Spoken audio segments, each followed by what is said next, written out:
Hey there! So a while ago, Leonardo Officina, etc., the maker of very attractive Italian pens in my mind, came out with a new model, the Furore, right?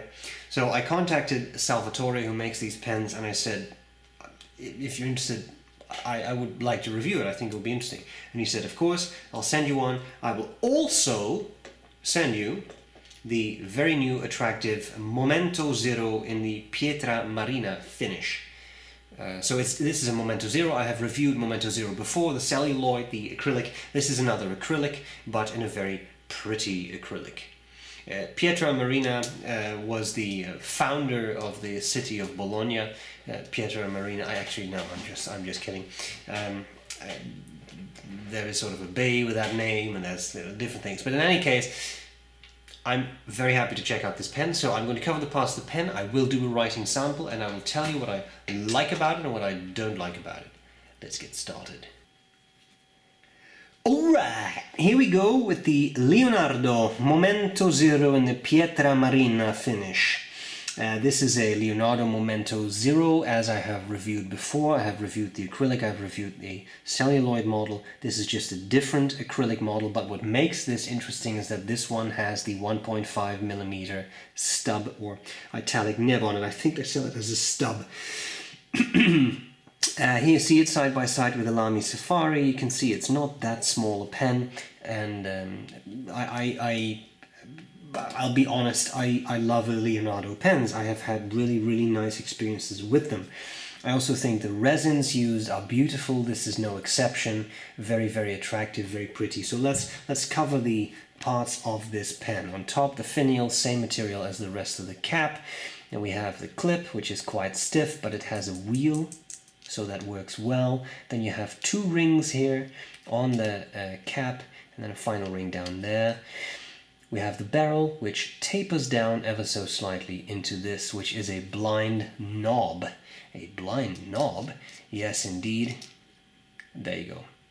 So you can take this off, and then you can access the converter, because this is just a converter, I'll show you that, and you can fill up the pen from behind, as it were.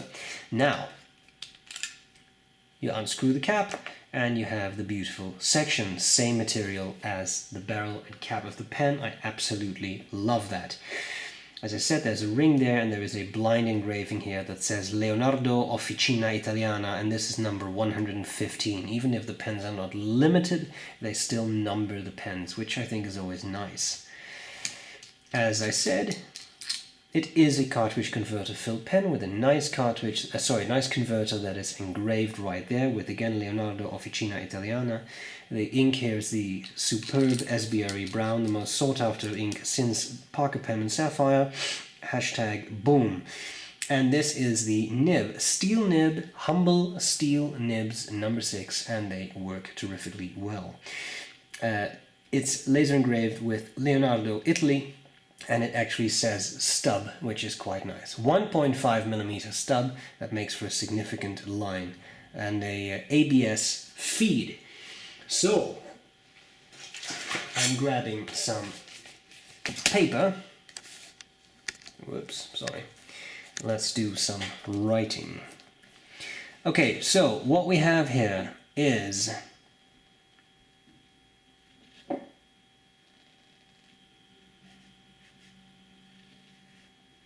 the Leonardo, and thus B.R.E Brown did an hour-long review of one pen, 59 minutes of which were made up by the writing sample.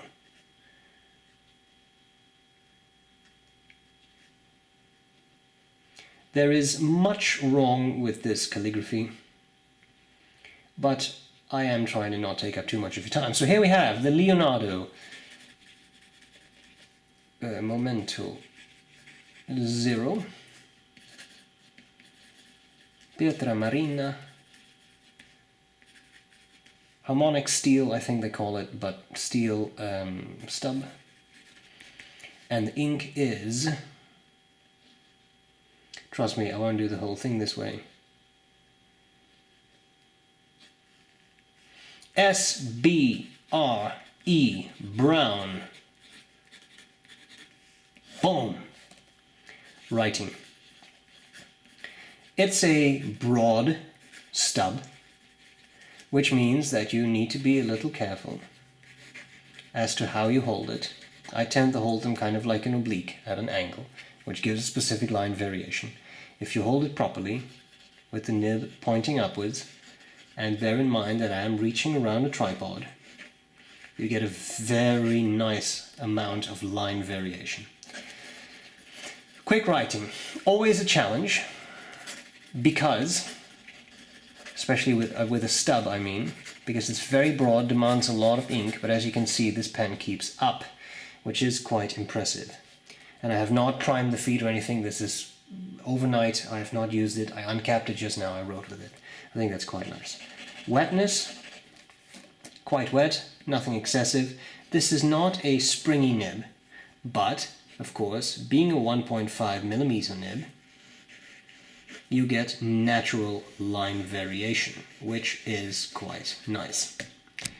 Okay, then we have reverse writing. Yeah, that's not really successful with a stub or italic nib, but you can do it, you get away with a few words, but it's a flat grind, right? So it's not like a round nib where you have a little less tipping on the top and then it gets thinner.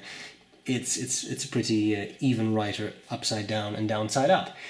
So there you have it. I think we need to discuss what I like and what I don't like about this pen. And guess what? That's exactly what we're going to do next. Alright, what do I like, what do I not like about the Leonardo MomentoZero in the Pietra Marina material? I like Leonardo. I do. I like their pens, I like the way they write, so I honestly don't have a lot to complain about. In fact, I have very little to complain about. I think this is a great pen, I think the material is beautiful, I think the value is really quite good. These cost €145.90, that is excluding VAT, it's €178 including VAT. The price has gone up a little bit from when they were introduced, the MomentoZero models, but this is a very pretty material. I still think Leonardo's are some of the best value on the market when it comes to Italian pens. They are very well made and the nib's right, which is a pleasant thing, huh?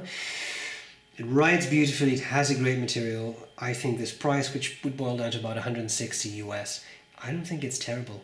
For a pen handmade in Italy, Italian resin, nice nib, I really don't think that's terrible. Final thing I really like is that you have a blind cap. So given that this is a pen, given this size, I prefer to post it and then you do not accidentally unscrew a piston, because even though this is basically just a captive converter, you can remove the converter, but in this setup it's kind of a captive converter. Once you turn this, ink will squirt out. So I have had mishaps with Pelicans and Montblancs that have a turning knob that doesn't have a blind cap. You post it and then you for example, you pull off the cap, you twist it a bit and ink flows out. Right? You can't have that with this, because no matter how much you turn this, no ink will come out because it's just a blind cap, and that I really like. Things I don't like so much. Yeah, not that much. The section, in my mind, I still think it's a slightly odd looking shape, that's just me, but it's comfortable and it works, so I can't really complain about that. There are no sharp parts on this that I can feel. The one thing I would say is I would love it if this was a little bigger, but guess what? Now we have Leonardo MomentoZero Grande, and I have one on the way, so once I have it I'll review it obviously, and I think that is my dream come true, because then I have a beautiful Italian made pen that's bigger. But to each his own, and for many people I think this would be a perfect size, because it is a very nice pen size. That's all. I genuinely don't know what else to say. I personally have had nothing but positive experiences with Leonardo, so that's it. That's all that's to it. Hope this was useful. Salvatore, grazie mille for sending me the pen. I really appreciate it, and I'm glad to see you guys later. Bye bye.